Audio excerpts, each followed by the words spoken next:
Pessoal, tudo bem? Prof. Mel mais uma vez. Hoje nós vamos falar sobre como relaxar o nosso cérebro.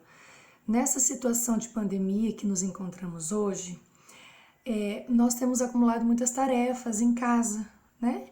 Muitas pessoas estão com home office, as crianças não estão tendo aula e é muito difícil nós conciliarmos tudo isso. É difícil para nós, que somos adultos, imagine para as crianças, né?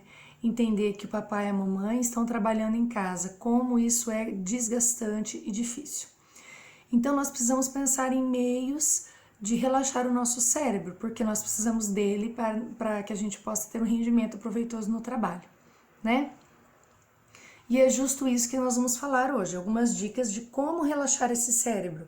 Nós sabemos que nós precisamos nos desconectar em alguns momentos, nós precisamos descansar, mas que isso é meio complicado em casa. E essas dicas servem também para as crianças, né? Uma das dicas, a primeira, nós não podemos ser multitarefas, aquela história da gente querer fazer 10 coisas ao mesmo tempo, pessoal, não dá certo. Nós precisamos elencar prioridades e ir fazendo na medida do possível, né? Porque o nosso cérebro não consegue fazer muitas coisas ao mesmo tempo. Apenas ele consegue mudar o foco, algumas funções de forma muito rápida. Isso ele faz. Agora, fazer coisas ao mesmo tempo é um pouco mais difícil. Outra coisa, nós precisamos usar todos os sentidos que nós temos: olfato, tato, audição. Quando nós somos mais jovens, algumas pessoas conseguem render mais nos estudos com uma música no fundo, né? Então nós podemos usar desse recurso também, colocar músicas que estimulem a concentração.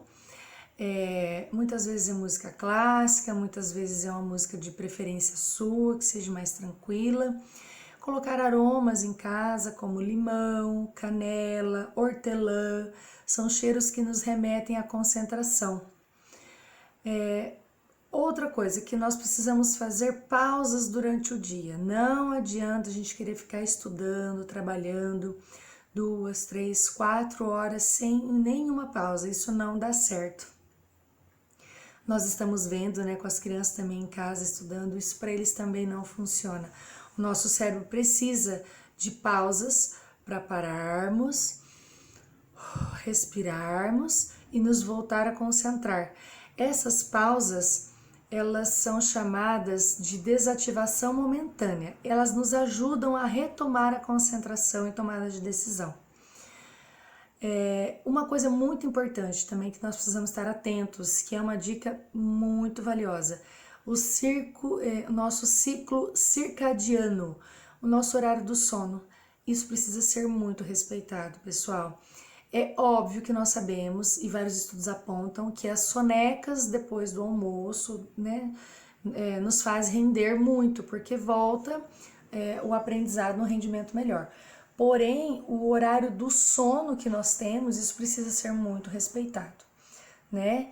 Nós precisamos manter essa rotina em casa, horário de sono, horário de acordar, horário de almoçar, nosso ciclo circadiano, isso precisa ser respeitado para que nós possamos ter um rendimento, porque o sono é o que regula o nosso rendimento. E é uma última dica que é assim, quem tem essa possibilidade de parar em um momento e ter uma experiência com a natureza. Olhar um pouco para fora da janela, observar outras coisas que não que não tenha relevância no seu trabalho, não tenha uma conexão com o seu trabalho, né? Ter contato com grama, andar descalço, observar a vida lá fora em alguns momentos do dia. Isso também ajuda a voltar e a manter a concentração. Tá bom, pessoal? Essas foram algumas dicas de como relaxar a nossa mente. Existem várias outras dicas, como meditação, né? Ah, mas eu não sei fazer meditação. A meditação nada mais é que um momento de concentrar o cérebro em alguma coisa específica. Seja no seu batimento cardíaco, seja na sua respiração, seja na sua movimentação de músculo no corpo todo, concentração e relaxamento, né? Isso nós fazemos a meditação dessa forma. Seja assistindo filme, lendo, tocando uma música, pintando. Nós precisamos desenvolver esses recursos, né? Diante dessa situação, desse cenário que nós estamos vivendo hoje em pandemia, muitas pessoas estão com esgotamento, né? Esgotamento emocional, esgotamento neurológico. Nós precisamos voltar a ter uma rotina, não como antes muitas vezes, mas precisamos estabelecer uma rotina de acordo com a nossa realidade atual, né? E precisamos passar isso para as nossas crianças. Elas precisam de rotina, porque quando nós temos uma rotina, as coisas ficam mais seguras, né? Nós podemos contar mais com o que vai acontecer e tomar as decisões de uma maneira tranquila, ok? Pessoal, fiquem ligados que a gente vai soltando mais dicas. Tchau, tchau!